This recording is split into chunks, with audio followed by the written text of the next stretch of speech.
السلام علیکم ورحمۃ اللہ تعالی وبرکاتہ۔ أيها الطلبة الأعزاء، مرحبا بكم في فصل الجامعة الرضوية منزل الإسلام أونلاين. نحن حاضرون في درس ديوان الحماسة، فأنتم مستعدون للإصغاء؟ نعم، عليكم أن تصغوا إلي وتستمعوا إلى ما أقول. فالآن نشرع في قراءة العبارة. بسم الله الرحمن الرحيم. وقال عامر بن الطفيل: طلقت إن لم تسألي أي فارس حليلك إذ لاق سعداء وخزعما أكر عليهم دعلجا ولبانه إذا ما اشتكى وقع الرماح تحمحما. وقال زفر بن الحارث: وكنا حسبنا كل بيضاء شحمة ليالي لاقين جزاما وحميرا. فلما قرعنا النبع بالنبع بعضه ببعض أبت عيدانه أن تكسرا. ولما لقينا عصبة تغلبية يقودون جردا للمنجة ضمرا. سقيناهم كأسا سقونا بمثلها ولكنهم كانوا على الموت أصبرا. أيها الطلبة الأعزاء، إنكم قد سمعتم العبارة. نعم، فالآن نشرع في تفصيل ما يقول الشاعر. أولا نحن نبين أحوال عامر بن الطفيل. وقال عامر بن الطفيل أيها الطلبة، هذا هو الرجل كان كافرا شديد الكفر. ذات يوم وذات مرة هو أتى النبي صلى الله عليه وسلم مع أربد بن قيس والجبار بن سلمة، وكان يريد قتل النبي صلى الله عليه وسلم، فأتى النبي ولم يظفر بإرادتها. فهمتم؟ ومات أربد بالصاعقة، ثم مات هو لغدة خرجت في حلقومه. وجبار هو أسلم. وهذه الأبيات يذكر فيها يوم فيف الريح. وفيف الريح هو يوم معروف كان ووقعت المعركة في ذلك اليوم بين بني عامر والصداء وخزعم. فهمتم؟ قال عمرو بن الطفيل: طلقت إن لم تسألي أي فارسي. طلقت هو خطاب للمرأة. أنتم تعلمون لا يطلق الرجل إلا امرأته. إن لم تسألي أي فارس حليلك. حليل معناه الزوج، حليلك أي زوجك وبعلك. إذ لاقى صداء وخثعم. صداء وخثعم اسمان للقبيلتين. يقول: يا أيتها الزوجة لك الطلاق مني.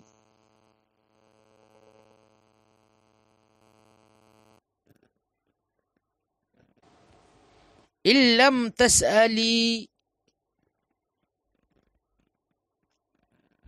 الذين كانوا شهدوا في معركة يوم الفيف، ففي ذلك اليوم من كان شاهدا وحاضرا، وفي تلك المعركة من كان شاهدا وحاضرا، عليك أن تسأليهم أي فارس حليلك، أي في أي غاية من الرفعة والشرافة وفي غاية من الغلبة والسطوة كان حليلك وزوجك.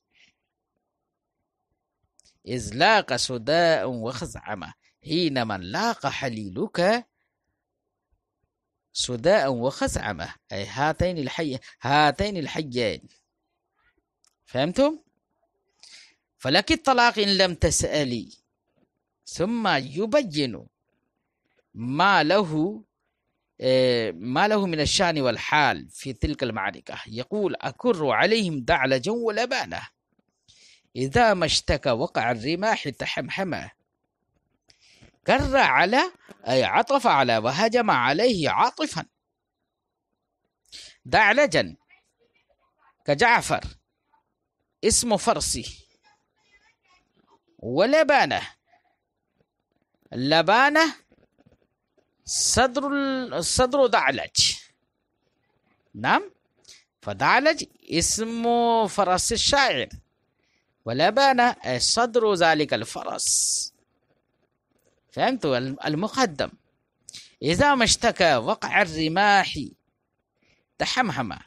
ها هنا إذا ما زائدة، اشتكى وقع الرماح أي إيقاع الرماح عليه تحمحم. تحمحم معناه صعد دون السهيل،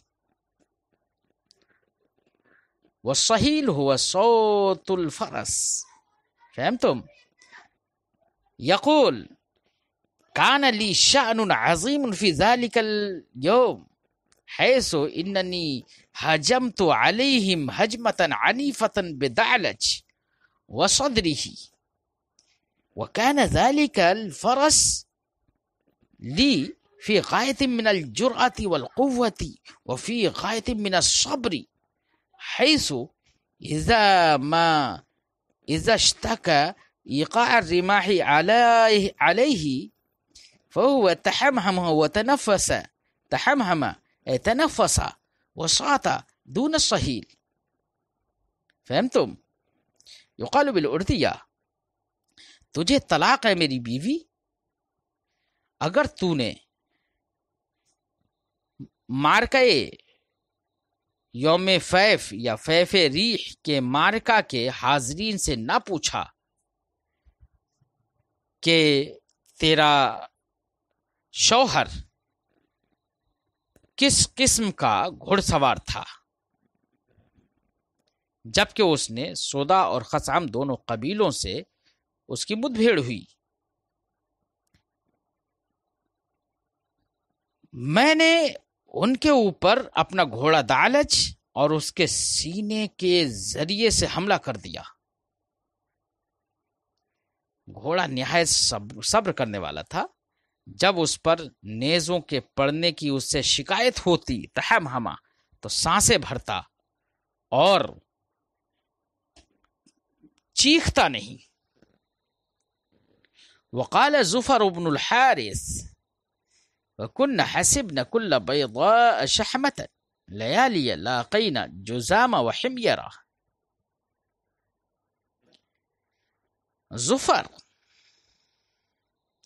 زفر بن الحارث: أيها الطلبة عليكم أن تعلموا أن زفر كان تابعيا جليلا، هو يذكر في هذه الأبيات يوم مرج راهق، وهو يوم معروف في الإسلام، وقد وقعت المعركة في ذلك اليوم بين كلب وكيس في موضع بالشام يقال له مرج راهق.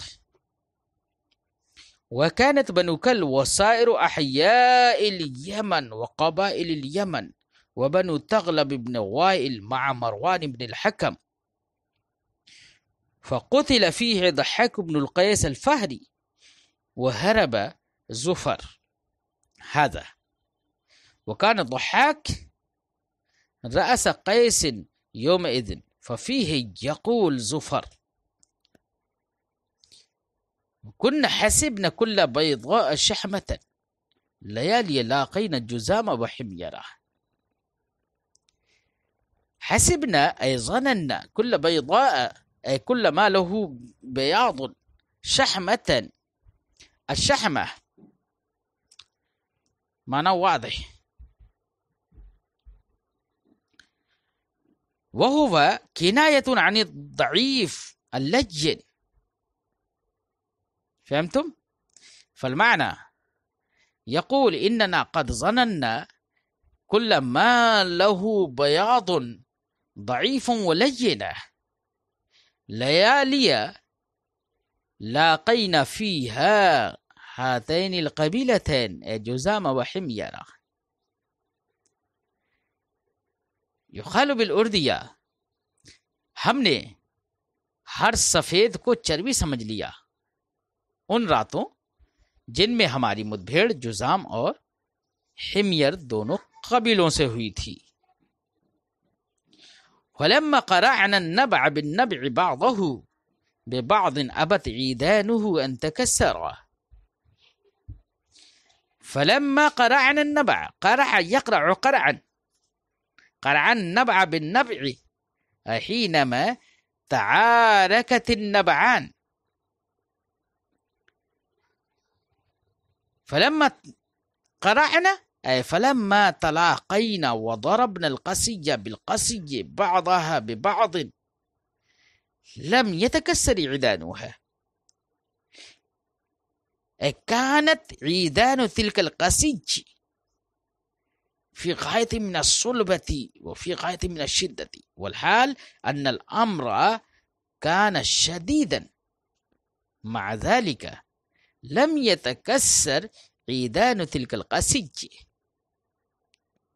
يقول فلما قرعنا النبع بالنبع بعده. يقال بالأردية تو جب ہم نے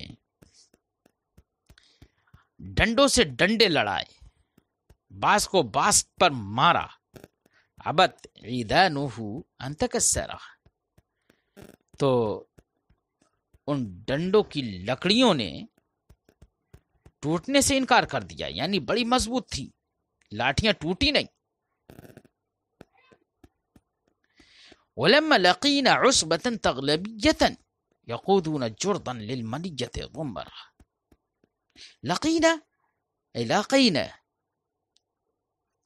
وقابلنا عصبة أي جماعة تغلبية منسوبة إلى تغلب، يقودون جردا أي إنهم يطرحون ويقودون ويسوقون أفراسا جردا. جردا هو جمع أجرد، الأجرد من الفرس ما عليه ليس عليه شعر. فهمتم؟ للمنية، المنية ما هو الموت، جمعوه منايا. ضمر صفة للجردن، جردن ضمر، ضمر جمع ضامر، الضامر ضامر البطن.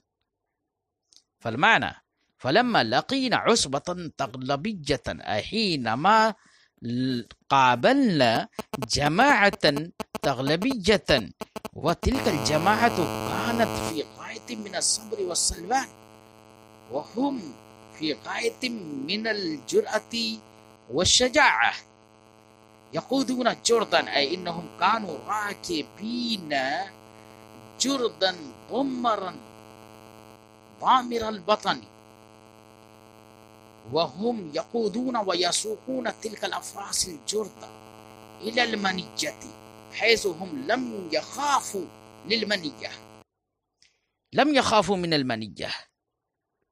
يقال بالأردية جب ہم تغلبی جماعت سے ملے، جو تغلبی جماعت بے بال اور پتلی کمر والے گھوڑوں کو موت کی طرف ہانک کر لے جا رہے تھے. سقیناہم کأسا سقونا بمثلها ولكنهم كانوا على الموت أصبرا. سقیناہم سقا یسقی سقایت معنی واضح، أرواه كأسا معناه الكأس، معناه الماء. سقونا بمثلها، سقوا أي هم سقونا أي سقوا إيانا بمثلها أي سقيناهم بمثلها، ولكنهم كانوا على الموت أصبرا أي لكنهم كانوا صابرين بل أكثر صبرا منا على الموت. فهمتم؟ يقول سقيناهم كأسا سقونا مثلها أي كما أنهم سقونا وسقوا إيانا كأسا كذلك سقيناهم كأسا أي كما أنهم ضربونا نحن ضربناهم أيضا. ولكنهم كانوا أصبر على الموت منا حيث إنهم كانوا قد استقروا وفررنا نحن. فهمتم؟ يقال بالأردية ہم نے انہیں ویسے ہی جام پلایا جیسے انہوں نے ہمیں پلایا، لیکن وہ لوگ موت پر ہم سے زیادہ صبر کرنے والے تھے. فهمتم؟ نعم والحمد لله.